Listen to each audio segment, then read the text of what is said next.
খুব আস্তে আস্তে নিজেকে সতর্ক রাখার চেষ্টা করে নিজেকে এগিয়ে নিচ্ছেন স্টেজের দিকে। হ্যালো এভরিওয়ান, আসসালামু আলাইকুম। সকলে কেমন আছেন? আশা করি ভালো আছেন এবং সুস্থ আছেন।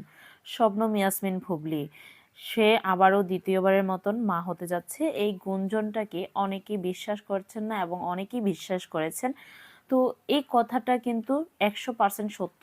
দেখেন, তার দিন দিন যে বাড়ন্ত বাচ্চার যে ডেভেলপমেন্ট হচ্ছে সেটা কিন্তু একদম বোঝা যাচ্ছে। বুবলির হাঁটার স্টাইল এবং বডি দেখলেই বোঝা যায় সে অনেকটাই দুর্বল হয়ে গেছে। সে আগের মতন যে লাফিয়ে দপিয়ে স্টাইল করবে, আপনার নাচবে, এটা আর হবে না। কারণ দিন দিন মানুষটা দুর্বলের দিকে যাচ্ছে। একটা মা যখন প্রেগনেন্ট হয় তখন কিন্তু নিজে দিন দিন কিন্তু দুর্বল হতে থাকে।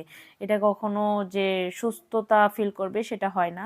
তো দেখা যাক আর কতদিন বুবলি লুকিয়ে রাখতে পারে এই গুঞ্জনটাকে আমাদের কাছ থেকে। আমার মনে হয় না খুব বেশি একটা দিন লুকিয়ে রাখতে পারবে, কারণ ওনার যে পরিস্থিতির যে সিচুয়েশনটা দেখা যাচ্ছে খুব বেশি একটা না, বেশি হলে 2 থেকে 3 মাস সে ফেস দেখাতে পারবে। তারপর যে আড়ালে চলে যাওয়া, ওই যে সব শেহজাদ খান বীরের মতন সে আড়ালে চলে যাবে। তো আপনাদের কাছে কেমন হয়েছে ভিডিওটা অবশ্যই কমেন্টে জানাবেন। ভালো লাগলে লাইক কমেন্ট শেয়ার করে দেবেন। আল্লাহ হাফেজ।